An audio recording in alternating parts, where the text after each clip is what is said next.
Welcome everyone, I would like to show you how to turn on flash notifications on your Samsung Galaxy Z Fold 3. So what I want you to do is I want you to open up settings, then scroll down until you see accessibility, then find advanced settings, and then I want you to find flash notification, and then we have the option to turn on flash notification for the camera flash or the screen flash. So let's have a look at the camera flash. We're going to turn it on and we have the preview button. So if we just tap on preview, you can see the flash is going to go on and off to notify there's a notification. And let's have a look at the screen flash. So if I just tap on preview, you can see the screen will just get a bit brighter in order to show you that there is a notification on your device. So if you want to turn off the flash notifications, just turn the toggle off and then you're good to go. So hopefully this video helped you out. If it did, make sure to smash like, subscribe if you're brand new. Check out my playlist right now on the end screens.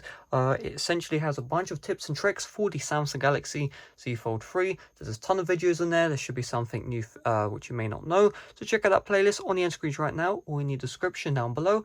And yeah, see you guys later. Bye bye.